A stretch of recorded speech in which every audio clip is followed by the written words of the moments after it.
Good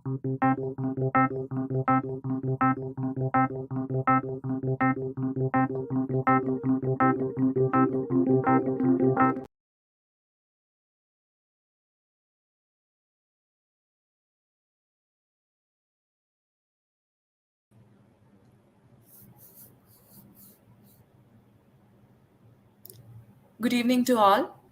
Welcome to the second edition of Talking Bread Books, the monthly conversation series by Leftword in collaboration with NewsClick.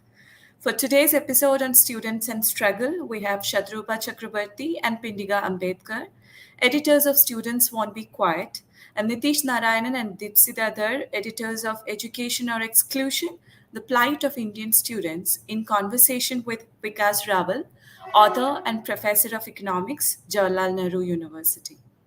Over to you, Dr. Rawal.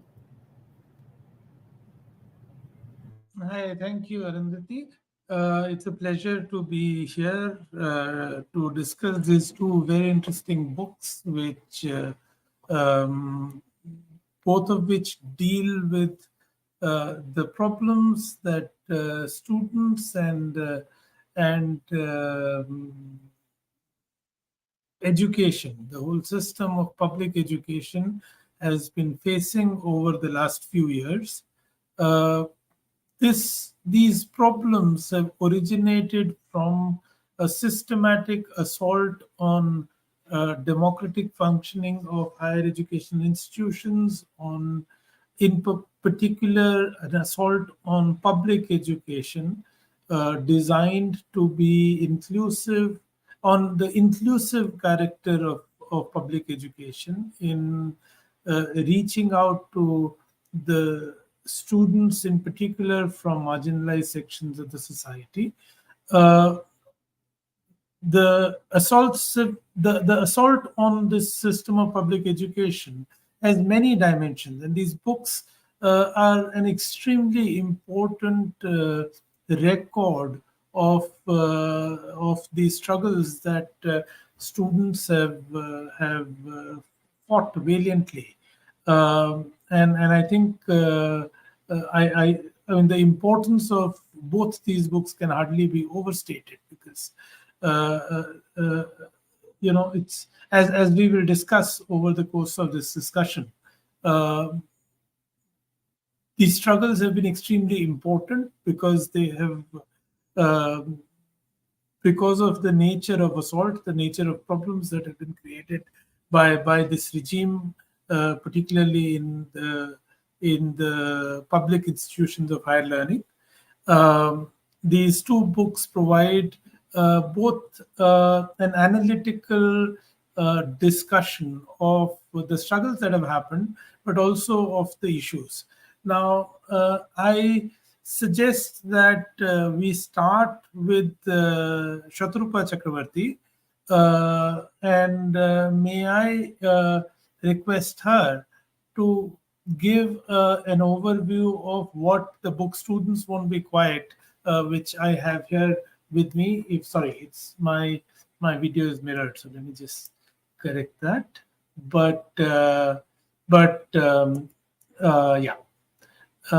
So the book I have here, it's a very interesting read, in fact. So congratulations, Satarupa and Ambedkar, for this very, very interesting read.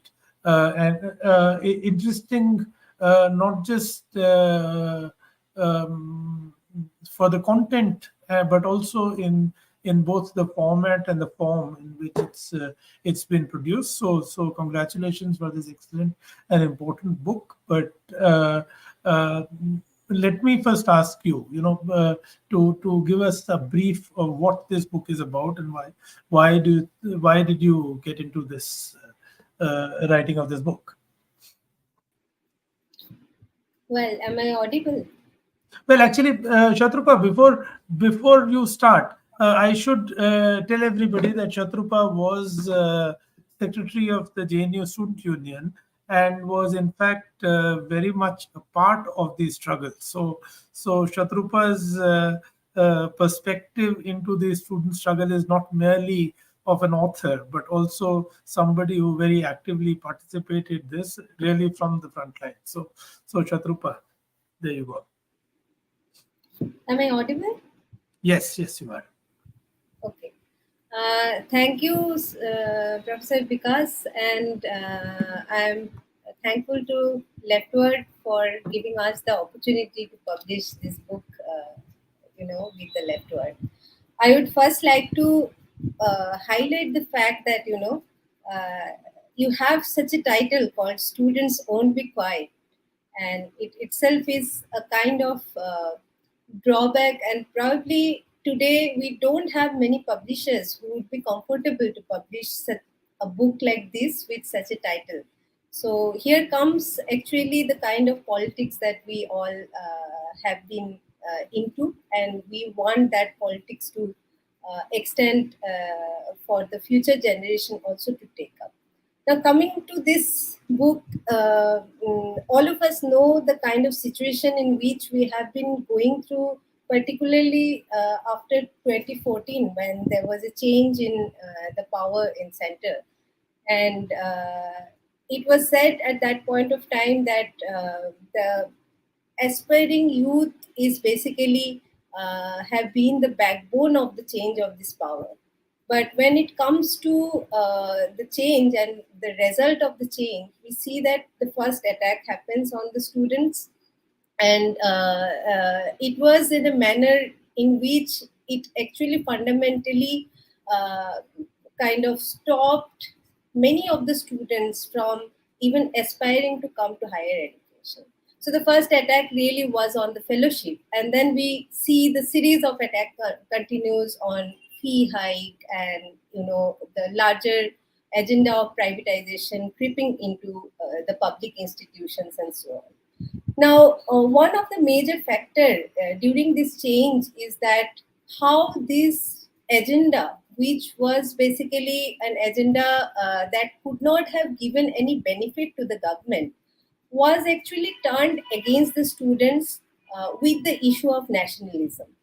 And at this point of time, they actually try to make it almost like that students have never been into the frontal struggle. Students have not done anything to save their education, which was basically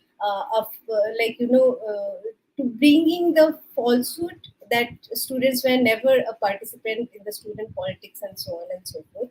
So this period we identify through this book as a assault really on reason and thought, on knowledge, on public education, and on various issues that actually enhances our institutions, an institution where the students and teachers and the whole academic community are to participate, to to take part in this system of knowledge. So we have highlighted many issues that have come during this particular period, where the attack was there with systematic exclusion of students from the marginalized communities.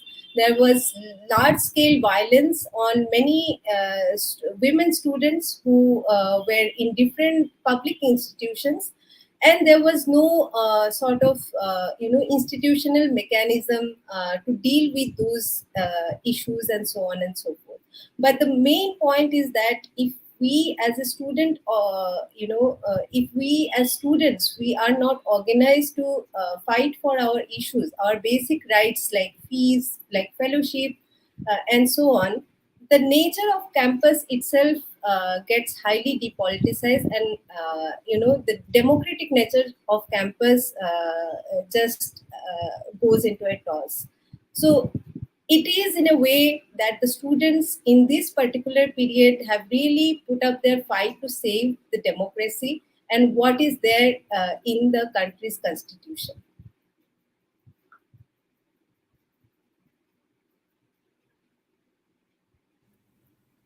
Hi, Shatrupa. Yeah. Hi, Shatrupa. I don't know if I think it might be useful if you can give some flavor, some sort of specific examples of the struggles. I don't know if you would like to talk about JNU or or some of the others that you have accounted for, but at least give the viewers a perspective about which all struggles have been, what all has been covered in the book. So, to begin with, I would say that, this struggle was very important, that Occupy UGC, which continued for 90 days, and where, we know the nature of the government, how adamant the government was, and so on. But this student struggle have kind of put the government into back foot, and that was the. I mean, we know recently the farmers' agitation has happened, and it has, kind of put up that sort of a challenge before the government.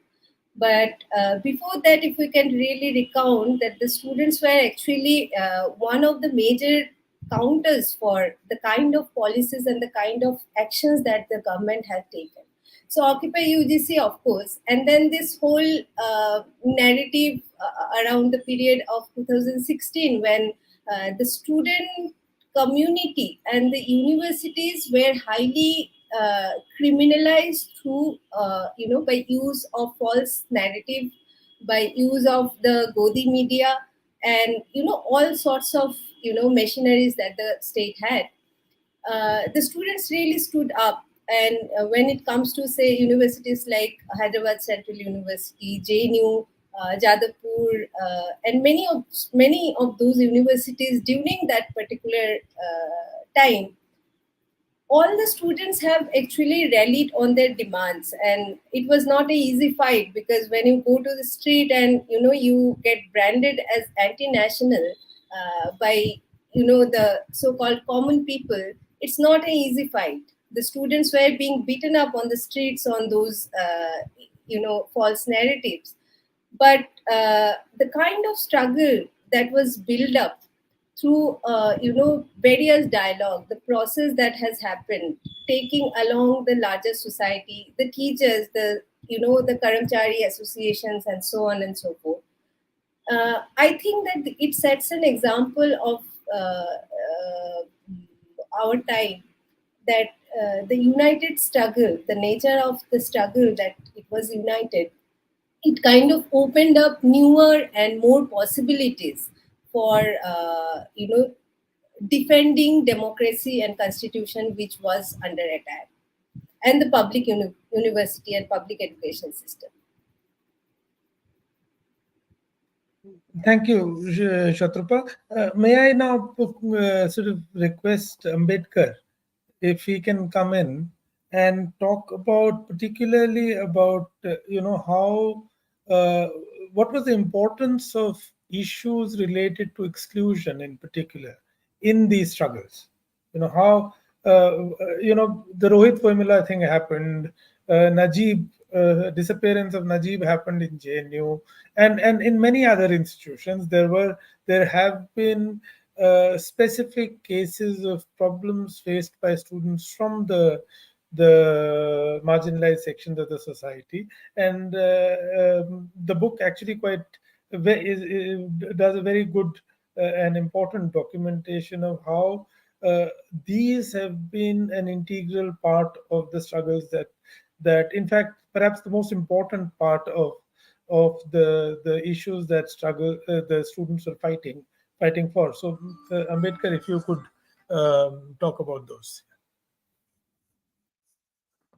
Thank you, Professor Vikas, and thank you, Leftword and NewsClick, for giving us this opportunity to talk about the book Students Won't Be Quiet.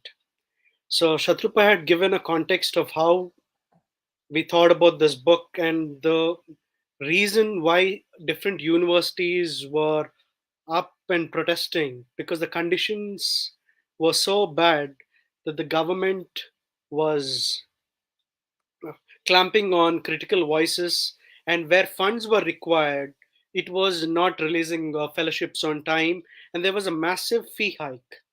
I mean, all these issues are covered in the book, and also the government proudly used to say "Beti uh, Bachao, Beti Padhao," but if you see in this book, that it is the administration itself was complicit in seeing that the issues of gender discrimination were prevalent, and there were no measures that were taken by the administration to arrest those problems faced by women students. So in this book, we have covered about the issues of fee hike, the issues of fellowship, the issues of first generation students facing discrimination in universities, the issues of women students facing discrimination or harassment while going to their classes. And also, we have talked about the struggles that students led for having necessary infrastructure so that they can pursue their higher education with dignity. Yeah. So, with this background, I will highlight about three struggles in the book. Yeah, like Professor Vikas talked about, that I should focus on or touch upon the issues of social exclusion faced by first generation students from marginalized backgrounds. See, everybody is aware of the problems and the conditions that students in Hyderabad Central University, especially Rohit Vemula and others, were put, which ultimately led to the institutional murder of Rohit Vemula. Why we thought that it is an institutional murder? Shatrupa and I felt because if you see the conditions, there was a classic example of how the administration had passed a circular that students, the suspended students, were not supposed to have access to their hostel and were not allowed to have access to any interaction with the rest of the students. That was nothing but a caste diktat that happens in rural areas where the Kaf Panchayat the passes a resolution stating that a so and so family is boycotted and all the social and economic relations are to be cut off, which way pushes them to the starvation. Similarly, in HCU, the Rohit Vemula agitation was precisely that students voice their opinion against the RSS kind of educational interference in the higher educational institution, and the ABVP students violence on students from the Ambedkar Students Association, and also screening a documentary about the issues in Muzaffarnagar that happened. And what did the administration do because of complaint lodged?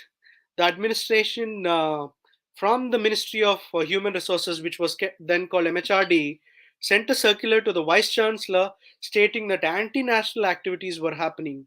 What were these anti-national activities? Students were engaging in critical knowledge production. What is the purpose of a higher education other than talk about issues that affect our society and how to make our society better? The students of Hyderabad Central University were only engaging in critical thought about how issues of caste discrimination, gender discrimination, and students or society of belonging, people from the minority communities were facing hardships in the RSS inspired government. So that, but the ruling dispensation didn't like it, and through the ABVP, its a student wing of the RSS, claimed and created violence, and the administration was used to suspend the students. It was in this background that the students had to face a lot of hardships. But we must remember that if you see in this book, that students fought bravely and countered the administration point by point and ensured that the voices of social justice and access to quality education with dignity was preserved in Hyderabad Central University. And if you see all the students, they successfully uh, finished their higher education. Most of them have joined as faculty. So we know that if given an opportunity, students from marginalized backgrounds thrive well, and that is one prime example. And another struggle I would want to talk about on fee hike, because we all are talking, I mean, we all are aware about how neoliberal policies have affected even the higher education system. And I'm sure Nitheesh and Dipsita will talk about that in the Exclusion or Education book that they have edited together. But I just want to highlight about the issue in Tata Institute of Social Sciences, one of the premier institutes for masters and undergraduate students, where students were provided till recently good education with very subsidized education fees. However, because of the UGC cutting down on the funds to the Tata Institute, students from SC/ST, OBC background, and even from the general category background, who used to get student aid, were put under a lot of hardships. But the students were not quiet rightly. They did very important thing about studying the fee hike, the background of it, and how, and did provide a solution.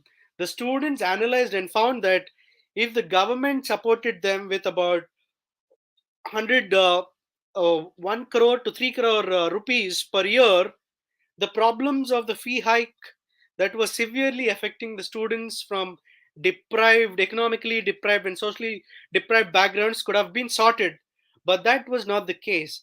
The administration did not listen to the students. They severely clamped down on the students in Bombay campus, in Hyderabad campus, and they went to such an extent that they had to discontinue certain programs because they felt that the students were not being disciplined, so-called disciplined enough, because they were voicing their problems. What else will students do if you are not given an opportunity to sit in a classroom and study? First thing you will ask is, give me a right so that I can go and study in the hostel. So that is one issue that we talked about in this book, was the issue of infrastructure and the issue of accommodation. So this is one struggle which was uh, conducted in undivided Andhra Pradesh. It was under the Students Federation of India leadership that a massive statewide agitation was carried out. What was the agitation? I mean, see, every time you hear in the news media, the students are unruly, they are making noise without studying. But if you read the document, if you see this agitation, you will see that the first thing the students of the Student Federation of India did was, every hostel they went in the state, they studied the problems faced by students, and as a first measure, they petitioned the district collectors. They didn't go on strike. They petitioned the district collectors stating that these are the problems. Please ensure that these issues are sorted out. But we know that the governments which are functioning under neoliberal diktats don't care for providing facilities so that the students can pursue their education. But the students were not quiet. Then, from each district, they mobilized, and on one final day in the capital city of then undivided Andhra Pradesh, with thousands of students protested at the assembly.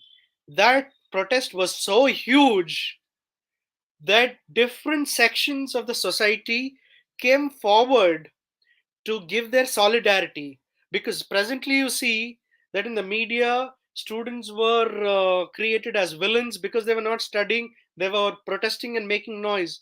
But if you see in that protest, because they had solid arguments that the government was only giving 13 rupees for 3 meals, and the society felt, how can student get dignified food with such meager amounts in the form of scholarship that the government was providing, and even the uh, allowances for cosmetics or for their books was very limited. But with that massive struggle and the support of the general population, the students achieved a massive uh, victory. The government was forced to increase their fellowship, uh, recruit hostel wardens across the state, have special hostels in different areas, provide for engineering students, higher education degree students, so on and so forth. So the Students Federation of India has a golden victory in form of studying and struggling, and that's one struggle that we had documented in the book. Then coming to another aspect, which Ambedkar, yes, can I interrupt you for a moment? It's an interesting point you made about how some of these very important and crucial things of student life, access to education, access to facilities to live, fellowships to cover books and your basic minimum needs and so on, which one would take for granted, are actually things that have been achieved through struggles, and these are not things that have just been handed by the state. At this yes. moment, can I, since Dipsita is with us only for a brief while, can I call upon her to give us a quick sort of overview of the other book, which is the companion volume, Education and Exclusion, which also I have here, also published recently by Leftword, which is edited by Dipsita and Nitheesh. If Dipsita, you could give us a sense of the issues that. Sorry, there is some noise behind you, Dipsita. Can you hear me now? There is noise behind you. Dipsita, there is noise behind you. Is it fine now? Yeah, better. Okay, now it's better. Okay, so Dipsita, if you can sort of. Yeah. If you can give us a quick sort of overview of what are the issues that the students have, which define, as you the subtitle of the book is The Plight of Indian Students. Now, what's the plight about? What are the key factors? And I must tell the viewers that this accompanying volume is very different from the first one, in the sense that it sort of lays out the issues. It discusses it's more analytical in terms of giving a perspective on what are the problems in the of education, what are the problems that the students have been facing. So Dipsita, if you can come in and tell us about the book and about the issues that the book discusses. Extremely sorry. I think I could not hear properly what Mr. Prabhu was speaking. And we could see that I'm right now in a party office. There is a program going on. I'll be the next speaker. I'm very sorry to interrupt Comrade Ambedkar. I wish we could have all taken part and have actually a very interactive discussion. But since there is some problem with the time and I have to leave in between, so I just briefly talk about what Professor Vikas Rawal was talking about that, and what actually Ambedkar was talking about. That how the policy, how the neoliberal policy, how this government has ensured through the new education policy and the kind of policy that they were coming up even before the new education policy, that primarily cuts down education as a right and makes it a commodity. If you're going to look in the new education policy, the draft policy, and after the revision, the law that they have come up with, it's primarily telling it on our face that education is not going to be considered as a right. Education is going to be considered as something that people can buy. So just like how you go to a market and the person with more money can buy a better good, and the person with lesser money is going to buy a commodity or a good which is not as great quality as the one that the rich is buying. They have made education the same thing, a commodity. Now, why the commodification of education was so important for this regime? First of all, this is not the first regime that has commodified education. If you're going to look into all the regime, all the government that came post 90s, all of them were built upon this idea that the government, the state, is not going to say that education is my responsibility, state responsibility. They're going to slowly give it up to the market. If you're going to look into the first the 5 years planning, we will see somehow the new government, the new state, the independent India then was trying to tell that education somehow is going to be a state responsibility. We are seeing the kind of funding that they were putting in education. We are seeing, at least in paper, the government is coming and saying about universal education. Somehow this vision was there. And since India has been under the colonial rule, where education again was not something which was universally available, only the elites, only the people with money could get into the modern education. Before that, India was a feudal, a caste society where education was nothing but only a social capital that could be owned by the people from the upper caste and the male from the upper caste. So when the new India was formed, when the modern India was formed, somehow this idea was there that you have to decentralize, you have to democratize education as a social capital, so that the kind of discrimination that has happened for last centuries can be tackled. I think the idea was also there because since we are talking about a modern state, this is not a princely state.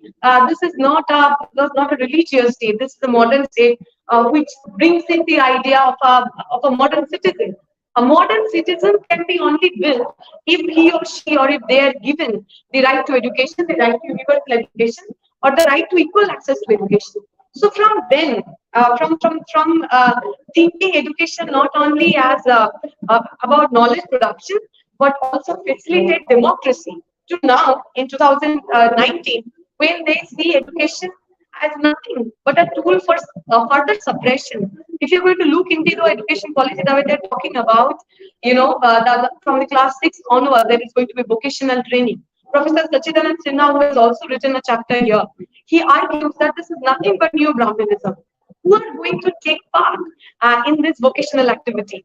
The people of the working caste, who are predominantly the working class, the Shudras, they were the ones who do the physical labor. If their children, if those families sending their children to school because they're aspiring for a mobility which is occupational, a mobility which is societal, a mobility which is economic as well.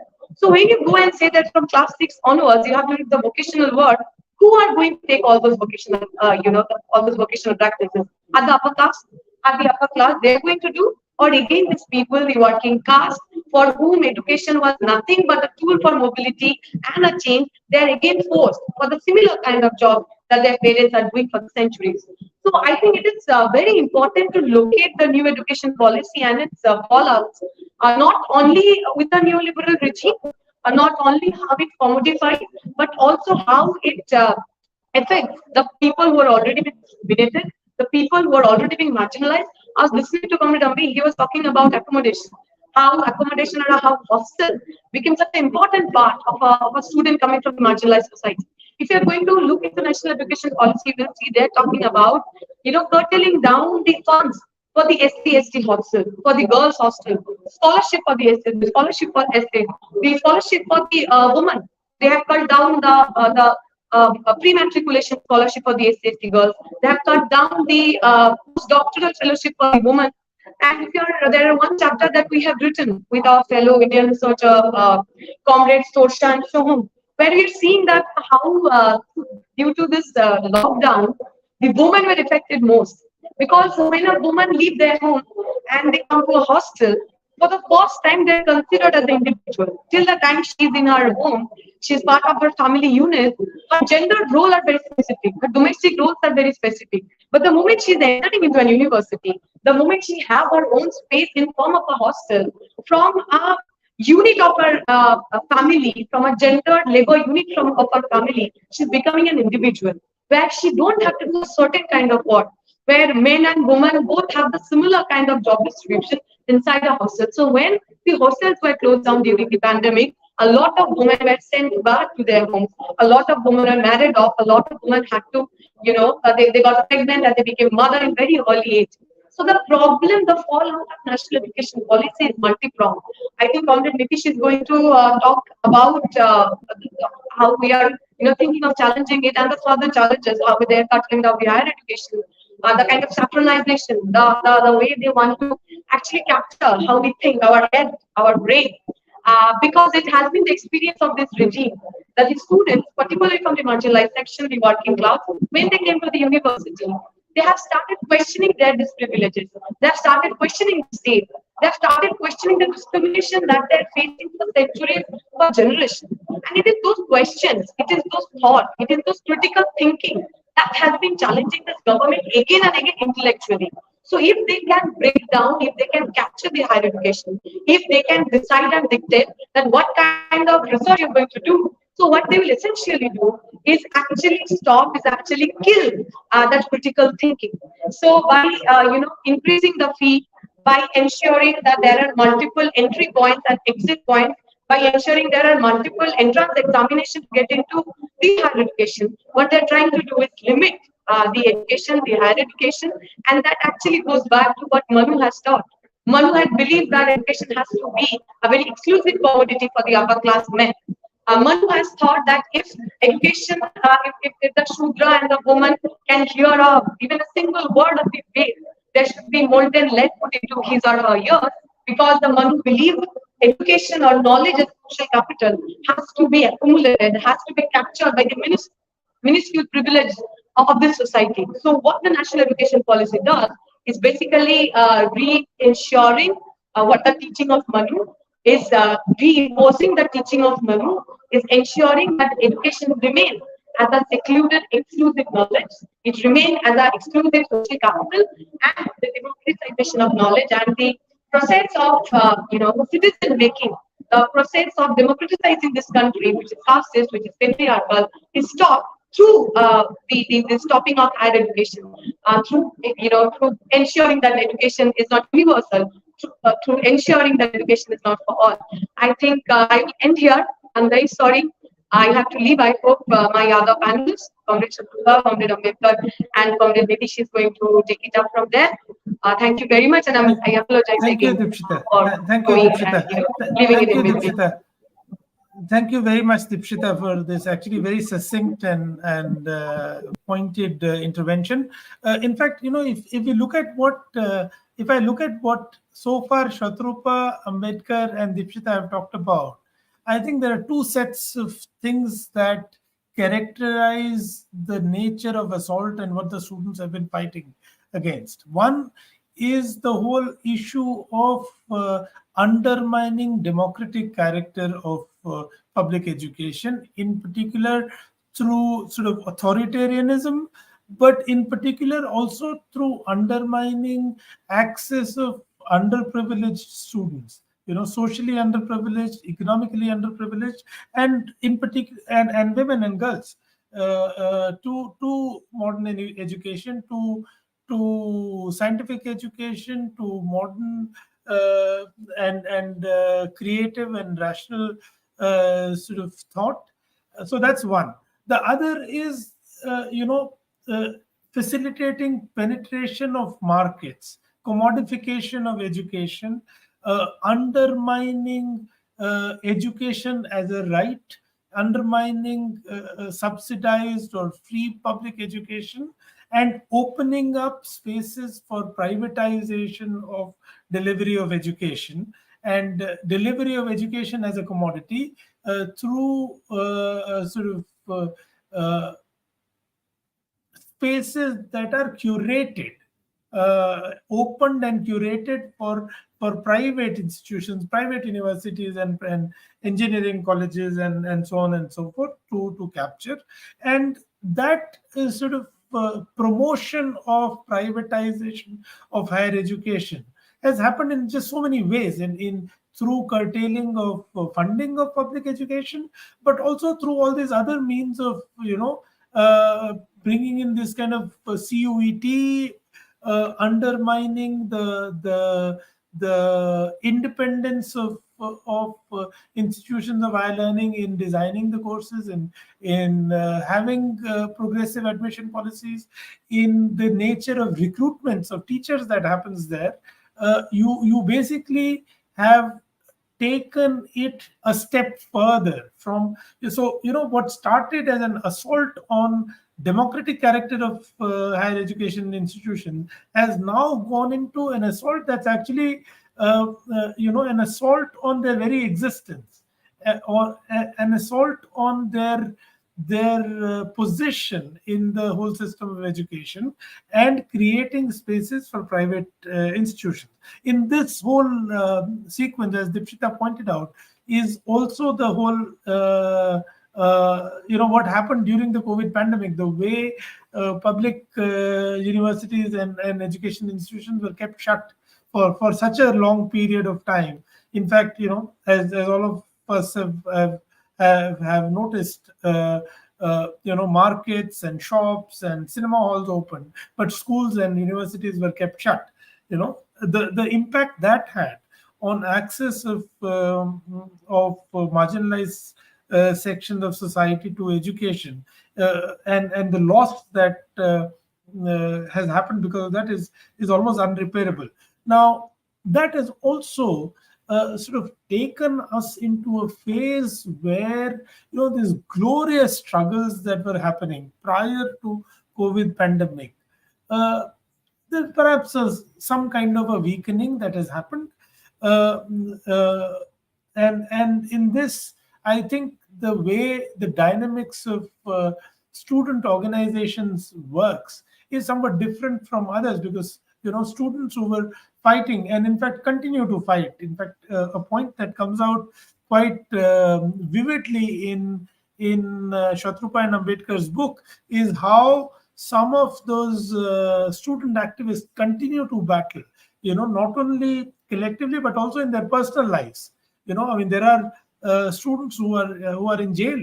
There are students who are still unable to get passports and have cases against them. In fact, some of you also continue to deal with those things. So, how, while the earlier struggles continue collectively and individually, there is some kind of an ebb one sees. So, may I now call upon Nitheesh to talk about what is the way forward? What is it that we are? Where is this going? Do you see the same kind of struggles continuing? And if so, what can be done? What is the potential for actually students coming together and mounting this resistance once again, and building on this legacy of these glorious struggles? Nitheesh. Thank you, Professor Vikas. Um, Actually, India had a, huge legacy of vibrant student movement, which begins from the time of the national movement, anti-colonial struggle itself. So the student movement in India, when we trace its history, we'll see that in every step of uh, the nation, every juncture, the students and campuses have also played a major role, contributing to debates and also rallying students, so mobilizing the public uh, consciousness, so awakening the public consciousness towards a democratic society, or contributing to make Indian society a more democratic one. See, we have seen from 1990s, especially since the introduction of neoliberal policies to India, that the students in India have been one of the worst affected victims, and the education sector. To ensure that the students' resistance doesn't happen, or it doesn't become an obstacle for the government to pursue their extreme exploitative neoliberal policies, to make education as a commodity instead of a right, to ensure a right for the students, but to make it as a commodity. What the government, different state governments and also central government in India, union government in India, from 1990s especially, what they were doing was to curtail the democratic rights of students, banning student union elections, and banning student politics, and all kind of things. And we have seen, for example, there was a time in India, in every university had huge presence of student movement, but this was seen as an obstacle by the ruling class, by the government, to pursue their anti-student policies. Then they took all anti-democratic policies, laws, to ensure that this doesn't remain the same any longer in India. That is how student movement was banned in Haryana. That is how student politics was banned in Gujarat, Andhra, Himachal Pradesh, and all those things. For example, to give one example, a university where students did not allow the administration to increase the fee for almost 3 decades. The Himachal Pradesh University in Shimla, the only option before the ruling class was to ban students' union election, which was happening there for many decades, for three and a half decades. That is how the student union election was banned in Himachal Pradesh University in 2013, being the last episode. Before that, in Gujarat, Haryana, Bihar, Andhra, and all the similar things, housing. But interestingly, when we look into the last 1 decade, especially from since the Narendra Modi government, the first Modi government came to power in 2014, we can also see a revival of student movement in India. That Indian campuses, which till then have seen no major uprisals, became center of struggles, be it FTII or be it different IIT campuses, and be it many central universities where even student union election doesn't take place, but students are coming together and building a stronger resistance. This is important for students because whenever democracy is attacked, it is also an attack on the future. It is also an attack on the campuses. So that is how the students wage struggles not only on the specific education related issues. For example, when the anti-CAA protest period, when the CAA was passed and all, the first person who was deported from India was not a Muslim actually, and the first person who was penalized because of since the CAA came to being, it was not someone who was it was nothing to do with the person's religious identity. That was a student who came from Germany to IIT Madras to pursue post graduation in physics. His name was Jacob Lindenthal. He participated in a student protest which was organized by the students in progressive students in IIT Madras. He joined there and he held a placard in his hand where it was written, from 1933 to 45, we have been there and don't do this. So he was telling India from the experience of Germany that we have gone through such a darkest period in our history, and don't do that mistake. He was forced to means discontinue his course, and he was deported to Germany. Students plays this role everywhere. Means whenever democracy is attacked, the progressive elements among the students rise up, and campuses becomes a wall of the struggle. So that will continue. From here, so what is the peculiar character of student movement going on now?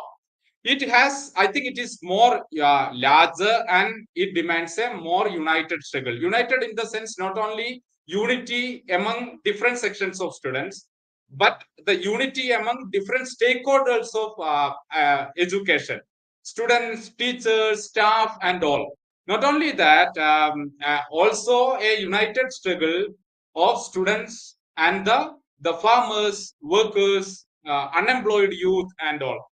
Why? Because see, there is a pattern of the policies which was passed by Narendra Modi government in recent years. You look at everything, be it farmers law, be it labor code, be it environment law, be it forest act, be it the latest the IT act and all.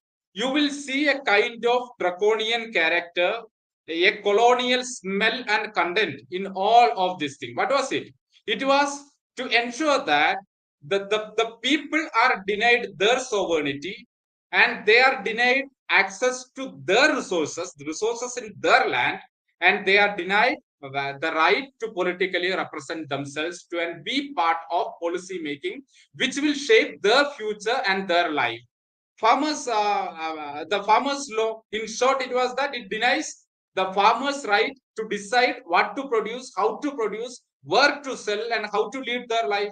Labor code, which scraps every single rights the workers fought and won over the years in history, and making them just means the puppets of just kind of tools or just wage laborers for the market. So this kind of a policy we will see everywhere. You look at the new education policy. The aim was to create a new generation which will be trained in a way demanded by the market, which was monopolized, which was the monopoly of that market is in the hands of the corporates because they are gaining everything. So it is a systematic plan to prepare a generation which will advance the interest of the big the corporate sections in India. So this colonial character between the different laws passed which affects different kind of people also paves a way for the people to come together and build a larger struggle which will highlight the anti-colonial spirit and which will also take India to a new future. In simple, the demand is we SFI, Students Federation of India, had organized last year an All India Jada which covered some 24 states and visited to hundreds of campuses, met thousands of students and all. Throughout the Jada, we were telling that the simple demand we are saying that during this Jada is we deserve a better life. The Indian students deserve a better life. When India stands at 107 in 127 countries in the global hunger index, that you don't expect that parents send their children to school because they have nothing to eat. And when every once out of 4 students who joins first standard drops out from education before reaching secondary level, the number of students who reach higher secondary level in India is just 55%. The number of students who reach higher education, which is just after +2, is some 27%. The total number of PhD scholars in India among the students in higher education is just 0.5%.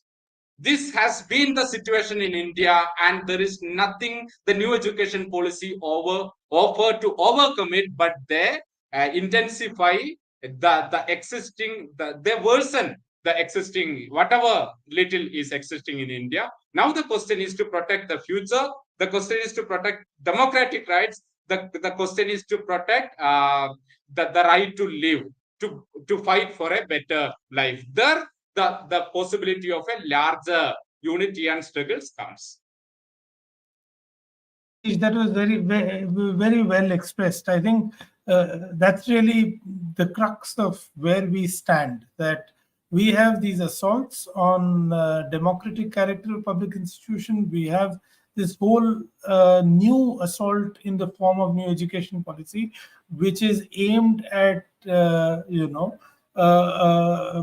commodification of education, creating an education system which is specifically designed to meet the interests of the corporate sector and the sort of big corporate interests, but also to actually deny fundamental education to marginalized sections of the society, to the poor, to people from socially deprived communities, and to women.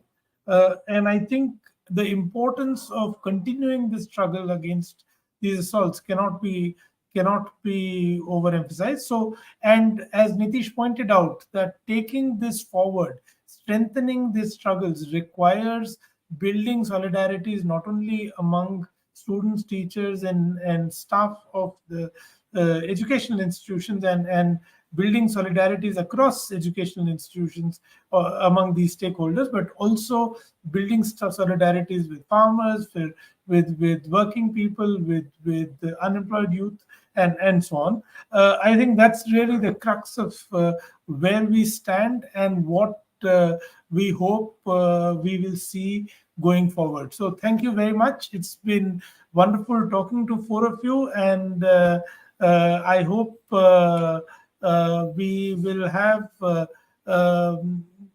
people going through these very, very interesting two books that you have edited. Let me end by congratulating both of you, all four of you, once again for both those fantastic books that have been produced by Leftword. It's been lovely talking to you. May I now hand over to Arundhati to conclude this session. Thank you so much. Thank you all for joining us. Shatrupa, Ambedkar, Nitheesh, Dipsita, and Dr. Raval, thank you for reflecting on your experiences and observations on education, students, and struggles, especially during oppressive times. Until our next session, feel free to browse through mayday.leftword.com to claim your copy of the interesting titles rolled out by Leftword. If you are in Delhi, we would like you to visit the Mayday bookstore in Shadipur. We are also available on Instagram as Mayday Bookstore. Once again, many thanks and see you for the next monthly session. Good night.